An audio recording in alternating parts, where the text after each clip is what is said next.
Welcome back to Wednesday's episode. Hope you've all been enjoying the videos. In this episode, we're going to be showing you us fixing the forklift. As you're all well aware, machines do like breaking down here. So brakes are getting sorted. Do you want to explain what's happened to the brakes? Well, I'm just waiting for you to finish. Oh, for me to shut up, right? So, right, the forklift, the seals have gone on the hubs. So we're going to sort them seals out. We're going to get my dad to do it. I've heard a lot of you saying he does good explanations, so stay tuned for the good explanation. He does. He did actually do a good explanation on that last one, He does. The brakes got progressively worse over a couple of days on the forklift. They came a bit spongy, so we're thinking master cylinder. Looked at all that, it was fine, it wasn't leaking brake fluid. And we thought there's something not right here. We thought it must be the shoes are worn, the piston on the brake shoes was knackered. Pulled off the hubs to find oil was passing through the hub seal into the brake drum, and basically no friction from the shoes to the hub. So we've cleaned it all back and then found out the seals are knackered. So such a simple thing has caused so such a big work. So we're going to be showing my dad doing the job and getting it sorted, because this forklift, when it's out of action, you actually realise how much work it does. We've adjusted the handbrake cable as well, haven't we? And just a good check over, grease up, like a mini service. Right, so this is the hub seal, and as you can see, there's a few imperfections on the rubber seal, especially there where it's been ripped open, and all these little gaps, the oil would have been passing. It's probably just done it with age, but as we looked at the brake shoes, they're all pretty new, so they have been done. So what we actually thought was whoever's done the job has damaged these. That's what we reckon, isn't it, Dad? Yeah. Whoever's done the job's damaged them. Yeah, as they put them back on. Yeah. They've got to go on absolutely straight. Yeah. If they don't go on straight, you just nick the rubber. Yeah, and that's what's happened, isn't it? That's what's happened. So yeah, whoever's done the job, I know they was trying to do good, but they actually caused more damage. So anyway, these are the new seals. Ideally, we would have liked a new metal ring, but we just didn't seem to get one with it, even though we ordered one. So we're going to have to switch the rubber seal into that metal housing. We'll give it a good clean, try and straighten any imperfections, and then get these on and back in action. So I'm going to be showing you my dad doing that. Enjoy. And then there's plenty more going on in this video, so keep tuned.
Lancia Boss, the brakes, you've been told that the oil seal had gone. So I pulled it all in bits. We checked the oil seal. We managed to get some rubber seals which I had to insert into the metal. Couldn't get the metal, so I had to straighten the metal bits and then pop the seals in. So when I popped in, I put it on the jack and basically slid it over the seal, put all the gears back in and the drive shaft, managed to get the hub on, and I'm just tightening these up now, and then I can adjust the handbrake on this side, and then I'm going to do the other side. Okay.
Other door.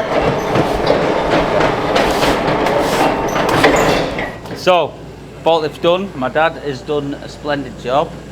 We're going to actually test it. He's felt the brakes and put the seals on, said it's all bang on. So knowing my dad, it will be bang on.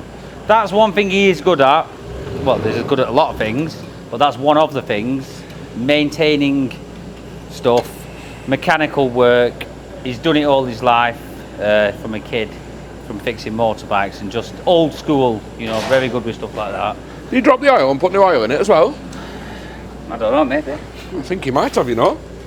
He's topped up the diff oil as well. I think he's dropped the oil on this and put new in, look. Bloody hell, that is good. Yeah, he's serviced it. Right, ready to go. It wants a good steam clean though. So we're going to get it out now and test it. Just need check water and then we'll get it warmed up. Yeah. Come on, you fruit.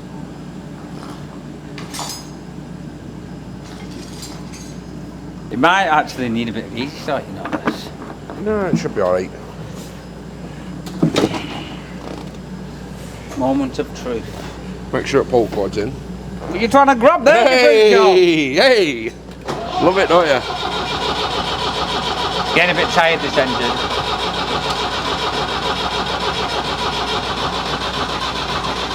She'll go. She's smoking now. From everywhere.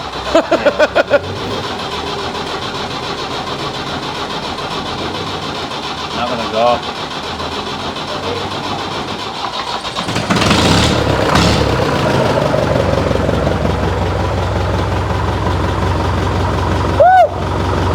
So has he got a handbrake now? Whoa! Yeah, freaking hell. I'm gonna have to lift over that gearbox. Engine? Yeah. Is it masked already? It will be, won't it? That'll probably be a maximum, yeah.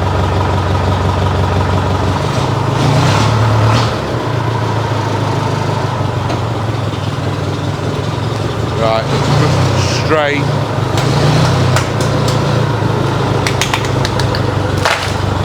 Right, start turning now.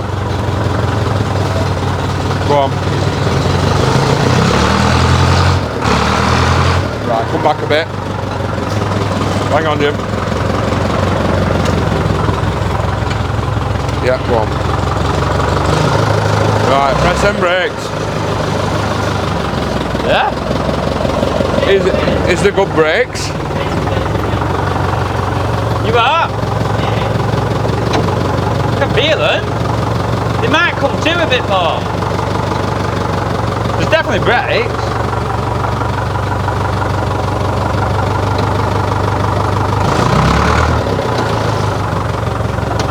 Pick someone up and try it.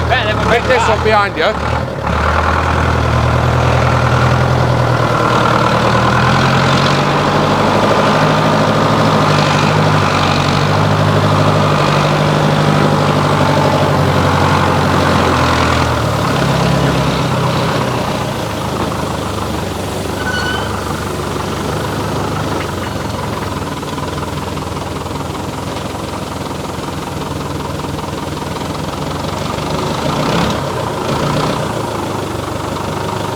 The gears. Oh, yeah. The gear stick feels slightly different. I don't know why. Right. I mean, the brakes, they're not like razor sharp, but they're there.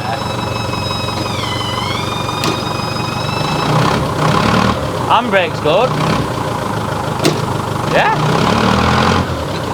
They might need adjusting on the piston, on the cylinders. We use it for a day and then we adjust it up. Let them settle down and then adjust them up again. Yeah, nice and easy, like. Yeah, that'll do that. But we need to make sure we don't be driving with the handbrake on. You are? We need to make sure they pull the handbrake off when we drive. Yeah. Might need to adjust them up slightly, but they're working. There is brakes there and the handbrake's working, so all good. Right everyone, welcome back to a little episode of Cab Chat. I'm just going to be chatting bit of turd for about 5 or 10 minutes. Simply because, as usual, mega busy and I'm struggling to get the content for you guys, so I'm actually just going to chat whilst I'm working, but I'm going to talk a little bit about obviously the business, the plans of where we're going, where we want to be, and just like general updates on what's what. At the moment, we've been obviously getting managers in place. It's been working. We're having regular meetings, as I said in one of the other videos, and we keep implementing new processes to make things more efficient. Now, the way it's been the last, I would say, since we got the new baler and the scrap handler, it feels like it's quiet, but it's not actually quiet. When you look at the statistics of the cars and how many cars have been coming in, it's actually busier. But because it's running so efficient right now, everything's running like clockwork, it's like I'm not rushing around like a headless chicken on the deuce and loading the Arctics, loading the baler, processing non-stop, doing 12 to 14 hours a day like I was, because I'm not doing that. That's what busy felt like to me. Whereas now I've passed a lot of the pressure on to Chris, and we're getting through the cars more efficiently, so it doesn't feel as busy, which is very good to feel like that, because we are getting through more cars. So it's telling us that we can handle these cars without immense pressure. So that's good. And just to fine tune some of the processes, where John's been making a system, it's more for the parts side of this. Obviously we do scrap and recycle a lot of cars, but we are also selling a lot of parts off the cars. Now, with the parts, everything will sell. A lot of people are commenting, why don't you know they're worth that, sell this? We are getting to the point now where we're running off data, analytics of what sells. It's all right. I mean, human error. We know what sells anyway, but you can't beat data. So right now we're building a system where it's all automated. A car comes in and it basically tells you what to do with that car. So let's just say, for example, a Suzuki Swift comes in 2010. It's a bit of a scrapper. But if any of you guys know, the ABS pumps are probably worth about £200 on them. I don't know what it is, whether the parts compatibility, they fit another car, but them ABS pumps with a certain part number are worth 200 quid and they sell. So with this data, what we've harnessed, our system will get the car to come in, and then you'll look on the app and it will say, remove this ABS pump, remove driver's side headlight, remove back passenger seat belt, remove squib, and a couple of other bits. It might be like 8 to 10 bits off this car, and then it goes in the bin. And these bits need to be fast, like half an hour maximum on this car. And then we've pulled, let's just say, £500 worth of parts off this car in half an hour, and chances are they will sell. This is how good this data can be or is. And then you're not listing parts, you're not spending half an hour stripping a door off a Fiat Panda and listing all the door internals, each bit individually, and putting it all on eBay for it 2 years later to be chucking it in the bin. That is not efficient. That's a waste of money and a waste of time. We're going to be taking off good, high value parts, what you know selling. And then certain cars will be different. A lot of injectors, turbos, high pressure pumps.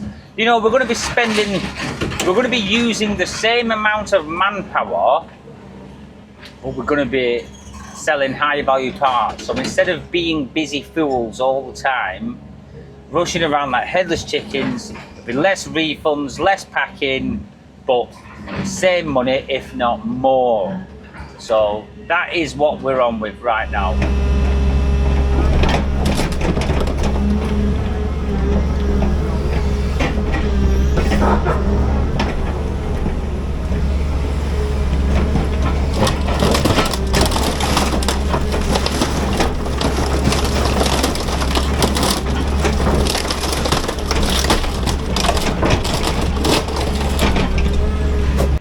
Also, a lot of people was commenting on one of the last shorts we did about me reversing down the hill on the car transporter, saying, oh, it's easy, that's easy, my nan could do that, and she's been dead for 10 years.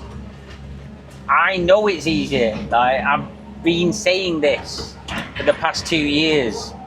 I never claimed it was hard work. I was actually claiming I could do that, it's easy. It is easy, that's it. I mean, it might be harder work in an Arctic, it probably will be, I'm not denying that. And I do think anyone who come back down there in an Arctic is a good driver. I'm not taking that away from anyone. I don't know if I could do it in an Arctic, I never have, I'm sure I will one day.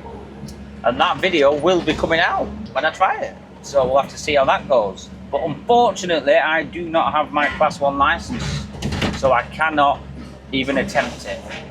I would attempt it, but it's a bit dodgy with insurances and stuff. I wouldn't want to take that risk. It's not worth the risk just to prove a point. But like I say, anyone who can get down there in an Arctic, I'll take my hat off to, because it's not an easy manoeuvre. And I'm not claiming I could do it. I just have a bit of banter with the guys, you know.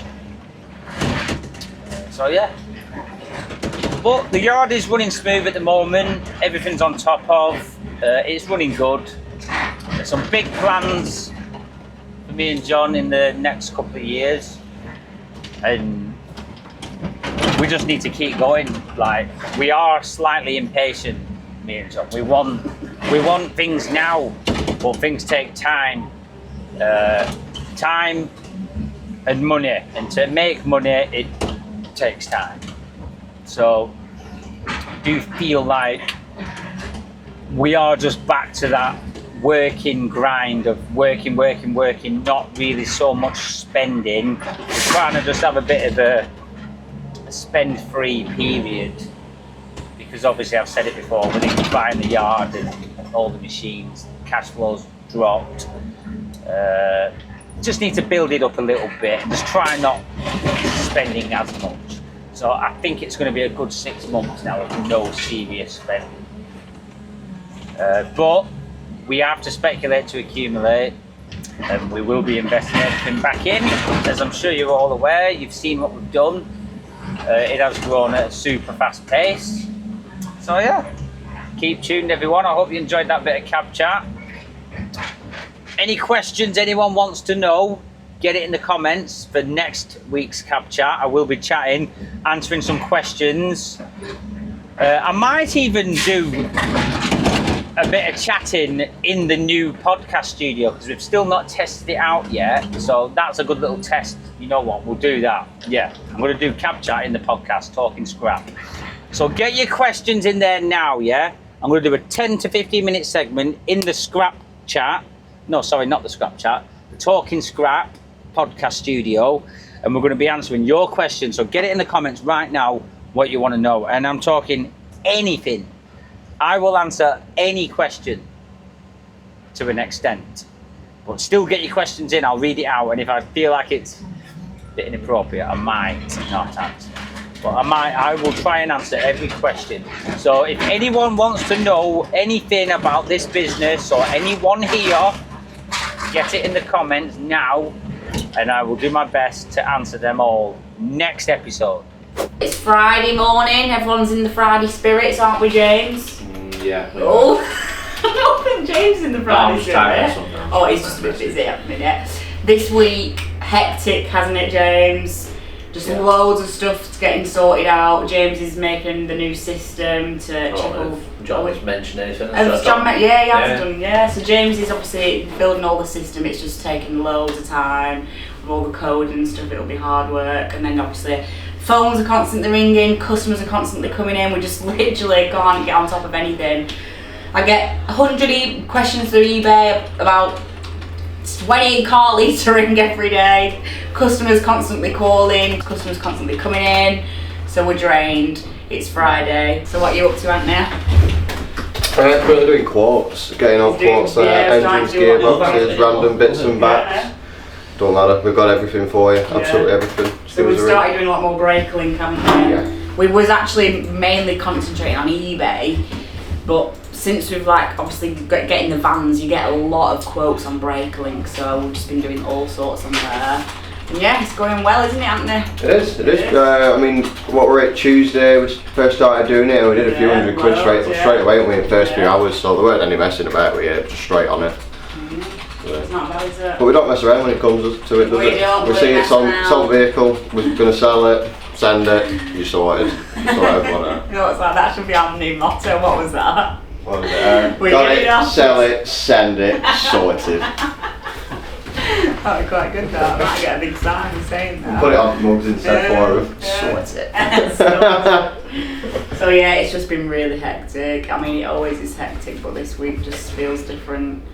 Just trying to catch up on everything. So yeah.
Right, we're back in action. Great time, we've got the one, the only, the man, the myth, the legend. I'm just going to quickly make sure he is real and I'm not hallucinating. Whoa, yeah, he's in.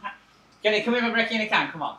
Kenny, come on, right. Why don't we try a new one? Oh, we're going to say potty in a can, but it won't work. No, that's not. Should we do a brekkie in a can? Come on. Yeah. Right, don't forget Friday feeling as well, so Kenny's absolutely buzzing and he's got his merch on. Right. It's comfy. A 1 and a 2 and a 1, 2, 3, 1. Breakfast in the Kennyano, mamma mia! I tell you what, we're good at that. We're absolutely bang on at that. So yeah, busy day, constructive day. A lot going on. Yeah. Niall's been picking up the cars. I just want to say that. Cross member on the Sprinter, you probably noticed it looks like a cheese wedge. How's he done that? Well, they were winching a car on, the hook attached to the metal and it carried on. And then when it starts struggling, he thought, I'll carry on. Why? Even though we warned him about it as well. Listen, it You have to happens. dock his wage on that. It happens, yeah. I mean, I would say it happens to us all, but I've never done it. But That's not no. Listen. It happens to the majority, but not James. No, I've never caught the cross member on the sprinter. It happens to the best. No. I'm not dogging anyone down. No, them cross members was mint. Yeah, they was. We've had the truck for how many years? Yeah. Niall's second day. Yeah, he In as your cross member. Cheers, now. Cheers, buddy. Nice one, pal. He's gonna watch it. Mate, no, listen. Niall is helping and he does care. When he did it, he was spewing. So that's it. It happens. Do you know what I mean? As long as he has learnt from that, we're fine. Right, so as you've seen, another usual week in the yard. Busy, chaotic, and things breaking. Yeah. My dad has actually saved our bacon there and he's fixed the forklift for us, done the brakes, handbrakes mint. Hub seals done. Yeah, no leaks. So we're buzzing with that. Job, what was needed and done fast and efficiently. Niall's been out on the road. Hope you enjoyed a little bit of that. There's plenty more from where that came from. Just keep hitting that like button, the subscribe button, and getting your comments in there. Yes, comments. Till next time. On to the next. I know sometimes life can be tough, and you feel like you just had enough.